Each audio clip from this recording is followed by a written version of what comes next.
Menes, ira, cante, ó deusa, da ira de Aquiles, filho de Peleu, mortífera, que tantas dores trouxe aos aqueus e tantas almas valentes de heróis lançou na casa de Hades.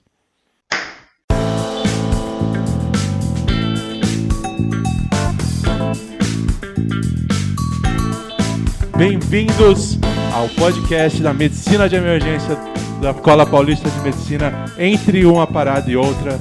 Eu sou o João, preceptor aqui da residência, com os meus co-hosts, Diego, Adão. Fala, João, tudo bem? Que bela abertura de episódio, lendo os primeiros versos da Ilíada. Amandinha. Olá, pessoal, como estão?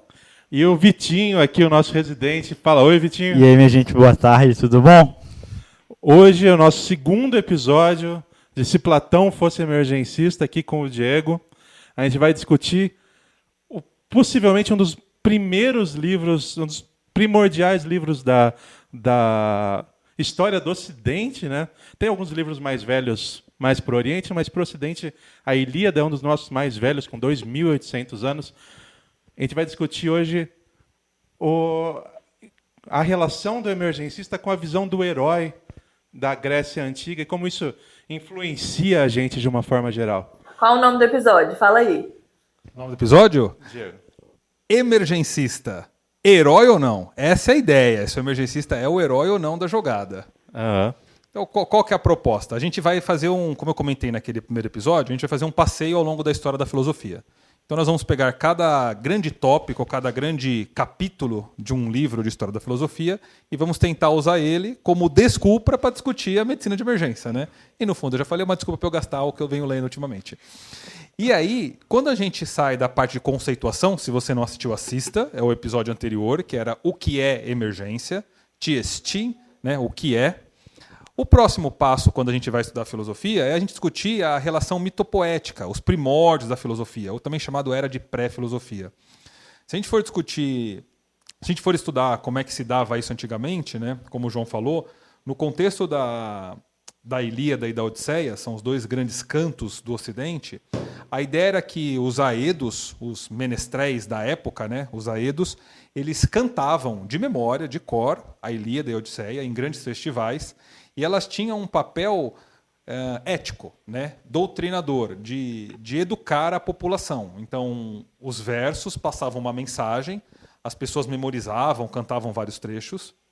Isso era forma de educação, era uma educação popular. E por trás da Ilíada tem a ira de Aquiles, né? O conto gira todo em torno da ira de Aquiles. A Guerra de Troia dura mais de 15 anos, quase 20 anos. 10 anos, né? São 10 anos de guerra, depois tem o retorno do Odisseu, mais 10 anos. 10 anos, é. Todo o contexto da Ilíada e Odisseia perfaz aí 20 anos de conflito. E a Ilíada é um recorte muito curto desse período, né? Os gregos já fizeram um cerco a Troia e tem um conflito lá complexo de se discutir aqui, não é a ideia, mas o Aquiles, que é o herói, é a figura central da história. E para o grego antigo tinha muito disso, né? O que era o herói? Era aquela pessoa que desenvolvia todas as suas potencialidades físicas e mentais. Era um grande executor de tarefas físicas, isso se representa nos Jogos Olímpicos, né? Eles faziam grandes tarefas, grandes demonstrações de força, de equilíbrio, de controle do corpo.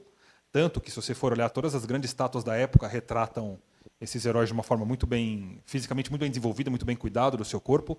Haja vista Platão, o nome de Platão não é Platão, né? Ele chama Aristócles, e Platão é um apelido, porque ele era muito forte, costas largas. Todos eles eram assim. E um grande orador, né? Os gregos consideravam o herói grandes oradores, né? O Ulisses, o Odisseu, era um grande orador, o Ajax era um grande guerreiro. Então, essa ideia perfaz. E todo cidadão grego, todo não, né? Mas a maior parte que tinha contato com isso queria ser um herói. E isso, o Ocidente herdou isso, né? Hoje a gente ainda... Isso virou o herói da ideia dos heróis dos quadrinhos, os heróis dos filmes. A gente herdou essa ideia do herói dessa época para cá. Isso veio perfazendo tudo. E não é incomum, e agora é o nosso link, as pessoas ainda acharem que o médico é um herói, né? Ora, no contexto religioso, né, as pessoas consideram que o médico é um intermediário entre Deus e a humanidade. Ora, no contexto heróico mesmo da palavra, ele veio aqui para salvar a vida, né? Ele vem enviado. Isso a gente vê simbolizado quando chega uma ambulância, né?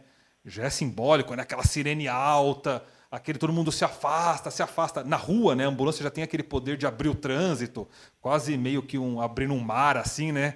Uma ideia meio bíblica, né? Ela vai abrindo para passar e ela está carregando quem veio salvar. Muitas ambulâncias têm nome, né? Anjos da guarda, asas, não sei da onde, né? E o simbolismo permeia a vida emergencista. Na sala de emergência não é diferente, né? Todo mundo fica esperando que o emergencista é aquele que vai fazer, vai atuar tudo.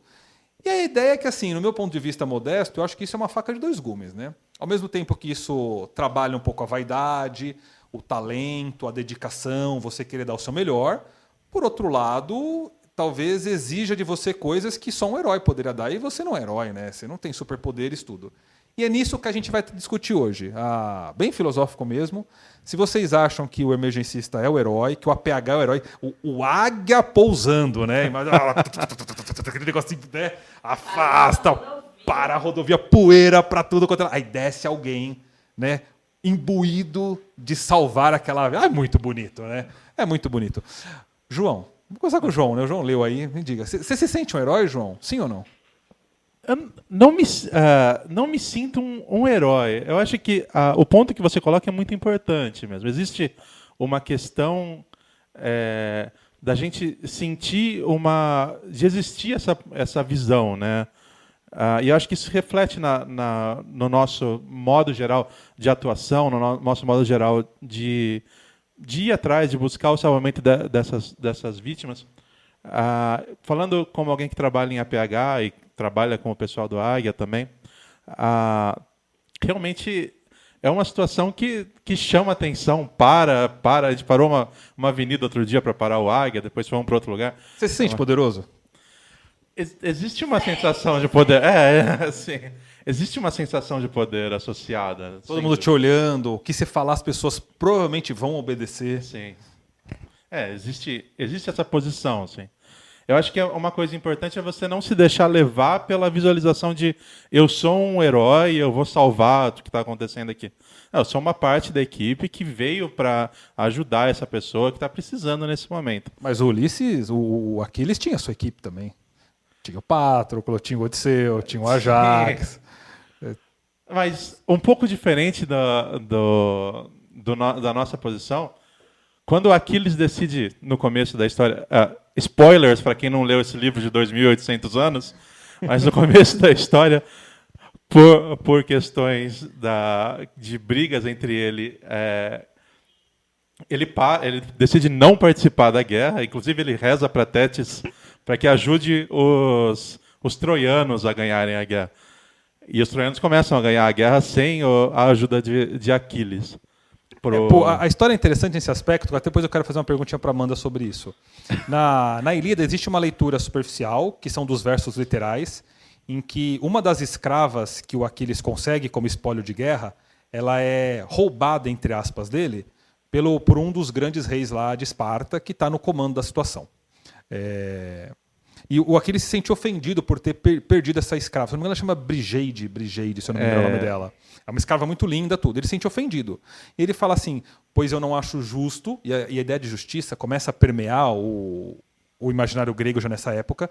Ele não acha justo ter perdido esse espólio de guerra, já que ele era o melhor herói, ele era o melhor lutador ali, e não era certo ele ter perdido aquela escrava, mesmo que quem exigiu fosse o rei de Esparta. Nesse contexto, o rei dos aqueus, né, dos gregos, ele não luta. Ele fala, pois eu não luto enquanto não houver um pedido de desculpa, enquanto eu não tiver de volta essa escrava. Ele dá uma sensação que é isso, que ele quer uma desculpa formal, que ele não quer se sentir humilhado. Por trás existe uma leitura mais densa, existe uma profecia feita pela mãe do Aquiles, que é Testes, que é uma semideusa, uma deusa dos oceanos, em que ela diria que se ele fosse para a guerra, se ele lutasse ao lado dos gregos, ele morreria. O destino dele era selado. Mas ele ia ser um grande herói. Porém, ele seria lembrado para toda a eternidade. Se ele não lutasse, voltasse para casa... Como foi? Spoilers. Ele luta e morre. Não, por favor, não lembre do Brad Pitt morrendo. Não é esta a ideia. Tá? Se ele não lutasse, ele voltaria para a casa dele, casaria, teria uma vida muito longa, porém ele cairia no esquecimento. Para o grego, o esquecimento era o fim da existência. Eles queriam ser lembrados. Você ficar vagando no Hades, sem memórias, era o fim. Então ele ele abre mão da sua longevidade para ser lembrado como um herói. E tudo bem pro grego morrer lutando, porque ele seria lembrado como um herói. Minha pergunta é essa para você. Você acha que existe... O emergencista ele pode sacrificar parte da sua vida, parte da sua existência para dar o melhor de si? Você vai abrir mão do seu lazer, você vai abrir mão dos seus prazeres pessoais para estudar sempre mais, para ser lembrada como aquela pessoa que passou ali, marcou, salvou vidas, ou esse preço hoje não cabe mais? Tem em mente que tem pesquisas que mostram que emergencistas vivem menos do que outras especialidades. Não tenho dúvida. Com certeza. Cara, assim... porque todo mundo fala, né, que a emergência em si ela é muito ligada com o ego, e realmente algumas áreas são, né? O pré-hospitalar eu acho que é onde eu mais vejo isso, essa figura do herói, de alguém saindo e tudo.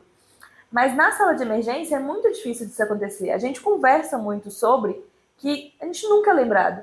Nós somos os responsáveis ali por deixar o paciente estável o suficiente para ele ir para outro lugar e se recuperar, mas o mérito nunca vem para a gente. O paciente sempre sai, os elogios sempre vão para o médico da UTI, para o médico da enfermaria, para a equipe que está em outro lugar. Para a cirurgia, aproveitando que o Diego está aqui. Mas as pessoas nunca lembram de quem fez o primeiro atendimento, entendeu? Mas você acha que esse anonimato, pseudo-anonimato, né? Porque talvez dentro da sua equipe as pessoas saibam... Lembrado. Você saiba que você é lembrado, né? Talvez para o paciente no horizontal... pelo contato de vocês ser muito curto. Você acha que esse anonimato sistêmico, mais esse reconhecimento intra-equipe, é bom, é ruim? Como você vê isso? Você gostaria de ser lembrada? Gostaria, claro. Acho que todo mundo tem esse quesinho assim, de ser lembrado por alguma coisa boa que fez. Mas eu não acho que é o que me move. Assim. Não é? Não. Eu com certeza tenho um lado do ego, eu não vou negar. Eu gosto muito de quando, nossa, as pessoas vão assim, nossa... que isso, hein? Que trabalho legal que você fez. Isso aí todo mundo tem. Eu acho que é hipócrita você falar que você não tem esse ladozinho. Mas, na situação, eu não vejo isso acontecendo com vários colegas, inclusive. Porque depois sim, depois que acontece, depois que as coisas se resolvem, depois que o paciente fica bem, você realmente quer aquele egozinho das pessoas falando assim, nossa, que trabalho incrível que você fez. Mas sempre que quando chega o paciente, eu vejo eu e meus colegas todos num estado de concentração muito grande que não importa o que está acontecendo em volta. Vocês estão focados ali, né? Eu estou focada em fazer o meu trabalho. Depois que acaba, tudo bem, desliga a chavinha e realmente pode dar aula forte, etc. Pode vir tudo palminhas. Mas no momento eu não vejo. Então, o que move a gente mesmo é aquele momento inicial, sabe? Eu não descarto a questão do ego. Não, perfeito. Mas eu acho... Mas você acha que ele não predomina o tempo inteiro? Não. Tá. Eu acho que talvez o emergencista, essa questão do esquecimento, seja mais ligado a outros colegas do que não a equipe, né, mas ao paciente em si. Perfeito. A gente fica mais envolvido em ter colegas que te achem um bom médico do que em relação ao paciente em si. Perfeito. Vitinho, chegou um paciente mal, chocado, rebaixado. Aí você vai lá, cara, você começa a reanimar, entuba tudo, ele para, você começa a fazer RCP, segue tudo e volta. Quando volta, dá aquela sensação de, animal. Animal porque você conseguiu ou animal porque alguém sobreviveu? Qual que é o primeiro sentimento que vem? Vou fazer um parênteses, cara, porque quando a gente opera, vou falar da cirurgia. E, cara, você faz aquela cirurgia animal, desconstrói aqui, reconstrói ali, anastomosa, tudo tal, a peça fica imensa. Abre um parênteses, né? E para fechar esse parênteses agora.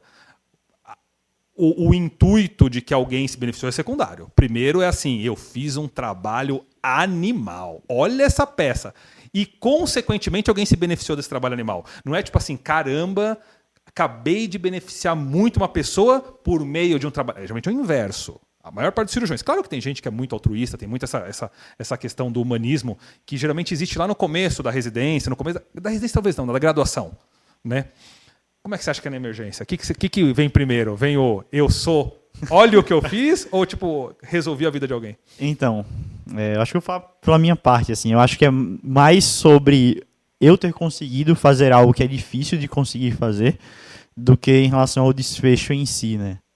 muitas das coisas que a gente faz não entrega desfecho para o paciente, né? E, assim, principalmente nesse caso de PCR, a gente muito poucas vezes entrega um desfecho favorável para o paciente. A gente está entregando um desfecho favorável momentâneo, e eu acho que é muito mais sobre o que a gente está entregando no momento, assim, para a gente de recompensa mesmo, de você ressuscitar aquele paciente que estava naquele choque bruto, de você controlar aquela HDA que assim não parava de sangrar de jeito nenhum, de você torniquetar um membro que está com amputação traumática, do que do desfecho em si para o paciente. Assim. Sei que isso não é algo louvável aí do ponto de vista de herói, assim, mas pelo menos para mim é do conseguir fazer algo que pode ser potencialmente bom, mas assim, do conseguir fazer algo que é difícil. Concorda, Mandinha? Você balançou a cabeça afirmativo? Nossa, a sensação é gostosa demais, gente. Você fazer um negócio dar certo. É mais do que ver o paciente mesmo. A gente fica feliz, obviamente, né? Mas, nossa, a primeira sensação é gostosa demais. Tipo, eu consegui. Porque eu acho que isso é um tabu ainda cultural, né? Eu acho que para algumas pessoas ouvir isso seria um absurdo, né? Ainda mais um leigo. Como assim? Vocês são um bando de egoístas. E, cara, mas a vida é assim, né? Quem nega isso, eu acho que está em outra realidade, né? Existe uma questão... Aí, aproveitando a posição filosófica desse tipo de episódio, existe uma questão filosófica de qualquer tipo de altruísmo, tem uma questão de autogratificação associada, né? Sim. Supostamente não existe nenhum tipo de altruísmo que seja puramente altruísta. Você vai ter um retorno de gratificação. Eu acho porque, só para complementar o que você falou, você continua. Porque a ética, existe duas formas de você avaliar eticamente a conduta de alguém. Você pode ter uma ética intencionalista, qual que era aquela intenção? E uma ética consequencialista. Se a gente for olhar do ponto de vista de uma ética consequencialista, tipo Stuart Mill e tal, não tem, se o que te move é o teu ego, não me importa. Se o resultado final era o melhor possível para aquela pessoa, é isso que está valendo. Só que você pegar uma ética meio kantiana, assim, meio intencionalista, por que você quis fazer aquilo? Eu quis fazer porque eu me sinto bem demais? Talvez isso seja condenável. Mas é o que você falou, né? Até a teologia estuda isso, né? Quando você faz um ato de caridade diferente à religião, no fundo você quer salvar sua alma, né? Pois é, então, no momento que você... Nós somos seres egoístas por si só. Em essência, né? Então, isso que eu ia falar. Existe uma questão filosófica mais profunda, discutível, que seria toda questão que você é altruísta vai ter um ponto egoísta de um ganho próprio. Seja religiosamente, porque você vai olhar e falar assim, não, eu estou fazendo isso porque eu quero ter salvação depois. Ou uma questão pessoal de tipo, eu me sinto bem fazendo isso, eu me sinto foda porque eu consegui fazer uma coisa difícil. E aí você faz não é nem pelo bem, é porque te faz bem. Então, você está fazendo bem pro outro, mas te faz bem. Então, o seu ponto principal é esse. E o fato de... Assim, eu não sei se necessariamente o seu ponto principal, mas o fato de você ter uma questão de você visualizar que essas duas coisas são paralelas, não exclusivas. E que talvez seja indissociável. E talvez sejam indissociáveis. São duas leituras do mesmo fenômeno, né? Exato, então eu não acho que seja um problema você olhar para a situação e falar assim, eu sinto orgulho de ter conseguido fazer isso bem, de ter conseguido salvar essa pessoa numa situação difícil. Até mesmo porque quanto melhor você fizer, melhor talvez seja o resultado, né? Melhor resultado, exato. Então, eu acho que existe uma questão até trazida dessa questão religiosa mesmo, de que você não deveria ter esse prazer de estar fazendo isso. Mas ao mesmo tempo, se o seu end goal, o seu objetivo é ajudar uma pessoa e você recebe em troca a questão de tipo, eu estou ajudando uma pessoa e eu estou fazendo isso porque eu estou fazendo uma coisa direita, estou fazendo bem, estou conseguindo atingir um objetivo muito difícil nesse meio tempo, eu não acho que seja um problema. Mas aí você está tendo uma situação que parece que os dois lados estão meio equilibrados. Mas eu imagino que a gente vai ter disforias para os dois extremos. Sim. Aquele emergencista extremamente vaidoso, que tudo que ele faz é para aparecer, é para postar, ele é o líder, ele é o coordenador, né? E o outro extremo, que talvez aquela pessoa extremamente subserviente, passiva, que abre mão de tudo de si, e você vê que ela vai adoecendo, que ela não consegue se cuidar, que ela vai perdendo com o tempo. Como você acha que a gente lidaria com esses dois extremos para evitar ir tanto para um lado quanto para o outro? Eu não sei, de uma forma geral, o que eu vejo na emergência, pelo menos, não tende a ser tanto aquela autopromoção, né? O pessoal que faz autopromoção, em geral, não fica na emergência de verdade, né? De trabalhar no pronto-socorro, trabalhar em pré-hospitalar. Ele presta cirurgia, é isso? Neurocirurgia. Exato. Obrigado. Mas o pessoal que acaba fazendo, faz propaganda, faz curso e se promove dessa forma, sabe?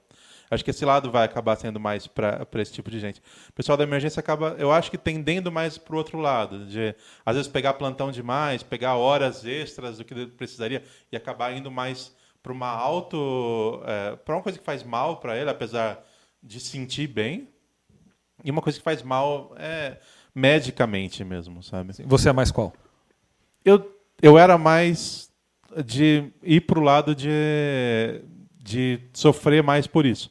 Com o tempo eu aprendi a puxar um pouco mais de tipo, eu preciso ter os meus períodos de descanso, eu preciso ter as outras coisas que eu faço para me equilibrar. Sim. Mas eu não vou pro lado de autopromoção. Você não passa pro outro lado, né? Nem Instagram você tem, né, João? Nem Instagram eu tenho. Você é um fracasso. Como que eu vou me autopromover? Nesse aspecto você é um fracasso. Amandinha, e você, que você é mais qual lado e como você acha, como que lidaria com isso? Porque talvez a gente não seja estaticamente sempre um, né? Talvez a gente pendule de tempos em tempos, né? Como reconhecer isso e como se puxar de volta para um equilíbrio, para você não ser nem o herói maluco, egocêntrico, nem o herói que se sacrifica e acaba morrendo junto, né? Eu acho que agora eu estou conseguindo, começando um equilíbrio. Eu não era equilibrada, eu tenho os dois lados, tá? Mas ao mesmo tempo, eu tô blogueiro mesmo, né? Ao mesmo tempo que eu tenho meu lado blogueiro, eu nunca fui desse tipo de me vangloriar no Instagram. Nunca fui disso. Geralmente nunca nem levo caso que eu me dei bem, nada. Eu uso ele mais para mostrar para as pessoas o outro lado, né? Eu até vejo você se criticando bastante. Você é bem autocrítica, muito pelo contrário. Mais isso, exatamente, do que me vangloriar. Mas eu era muito mais do tipo que eu me dedicava demais, assim, eu sou meio rata de plantão, eu tenho essa dificuldade de não pegar plantões. Eu tenho uma dificuldade de não pegar plantões e de não trabalhar, e quando eu estou no trabalho eu me dedico muito, assim, eu deixo de dormir, deixo de fazer tudo, eu me dedico mesmo. Mas hoje em dia eu estou tentando encontrar esse equilíbrio, porque senão a gente realmente adoece, né? Eu adoeci durante muito tempo. Mas hoje em dia eu acho que a gente está conseguindo encontrar o equilíbrio. O que é o normal, né? Na residência a gente acaba se entregando mais do que deveria. Hoje eu consigo ver que tem um outro lado, né? Que saindo da caixa assim, tem um outro lado que dá para se jogar um pouquinho também. Perfeito. Até você tendo equilibrado, você consegue ir mais para um lado e para o outro, mais naturalidade, né? E você, Vitinho? Você é mais qual perfil? Esse silêncio não é edição, é o Vitinho pensando. Eu não sei. O pessoal faz perguntas que eu não sei responder aqui. Eu vou aumentar o silêncio na edição.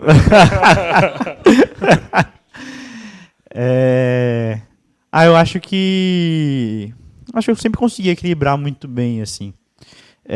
Eu acho que o me dedicar a mais, além da minha capacidade física, sempre me fez muito fisicamente mal, assim. Então, emendar plantão para ajudar um colega, continuar no plantão a mais, ou não dormir no plantão, isso sempre me fez fisicamente mal, assim. Então eu não consigo viver dessa forma.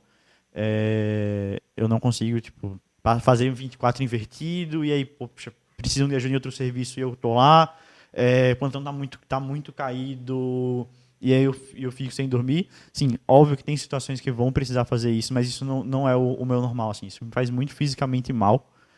E acaba que eu consegui aprender a ponderar isso, assim. Acho que depois de muitos plantões acordados eu consegui entender isso. Perfeito, perfeito.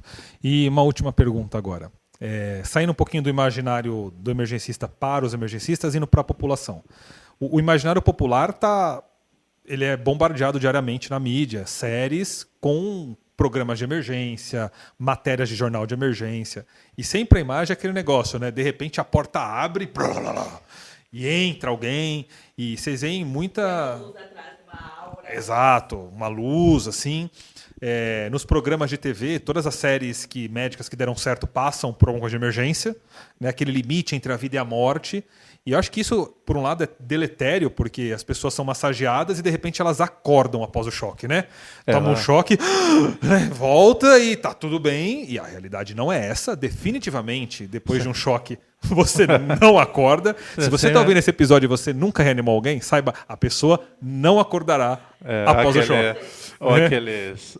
Sempre o paciente está em assisto e eles chocam, e daí o paciente volta. Exato. E daí tá tudo bem. Tipo, E- não é. Tá tudo errado nessa cena. Tem nenhuma cena que não é assim, cara. Não, exatamente. Isso permeia o imaginário das pessoas. E outra coisa que permeia é aquela ideia de que o emergencista, o médico, não tem que ir no banheiro, não pode comer. Quantas vezes você não viu matéria de filmando o médico comendo, que é um absurdo. Isso acho que vale para o médico, pro policial, pro bombeiro, essas profissões mais de suporte social, né?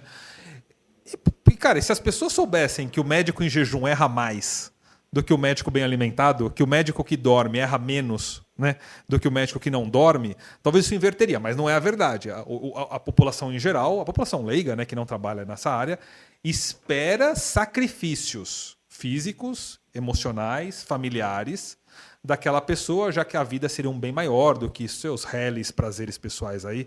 Você não tem nada a ver com isso.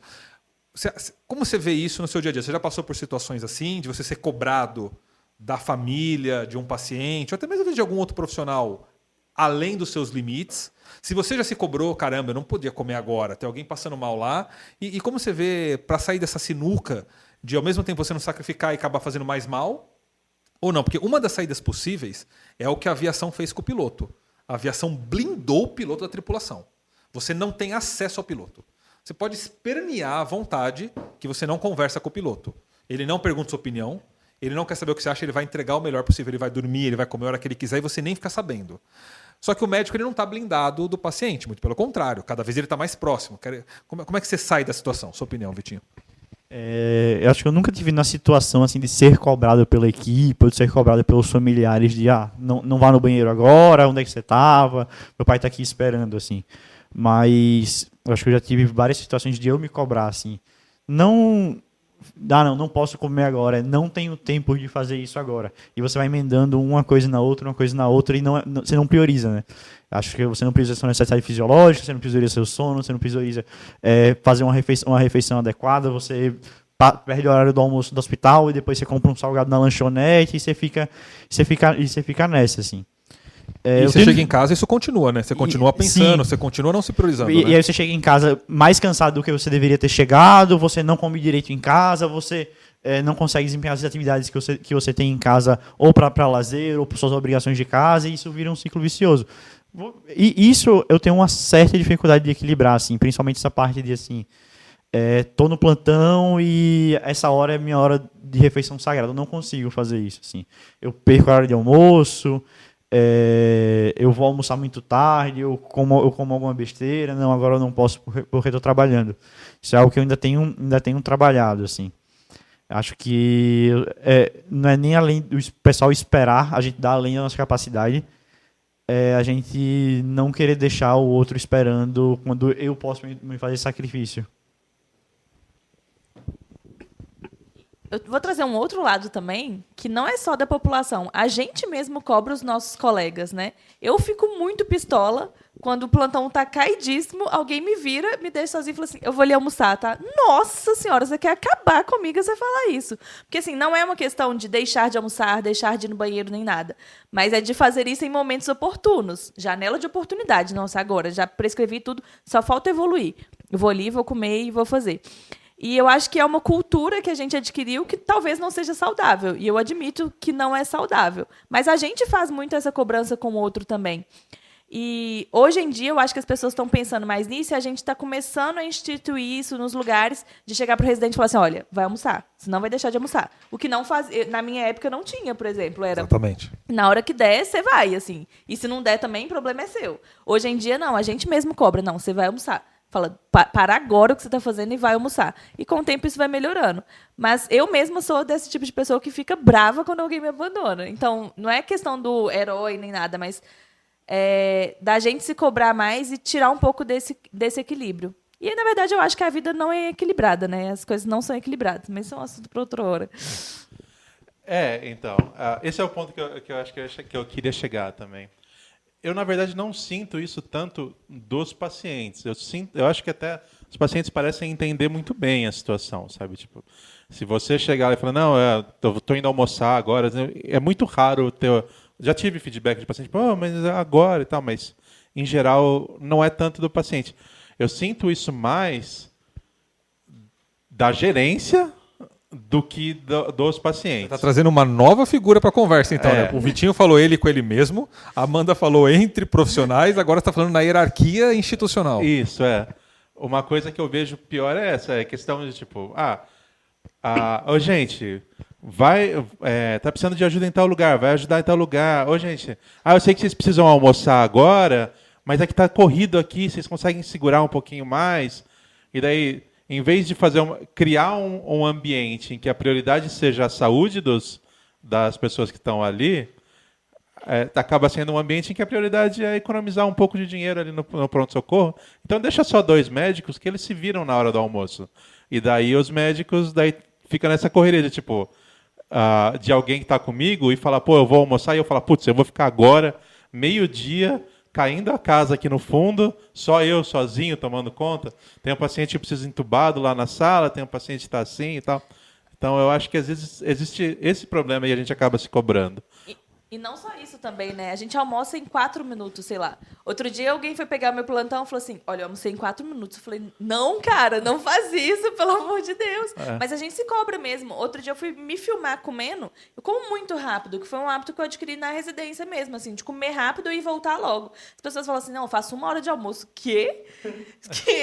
Eu falo, que isso? Eu almoço em 10 minutos no máximo, só o tempo da comida descer e já voltar. É uma coisa surreal mesmo que a gente... Então a nossa cultura você. é horrível, né?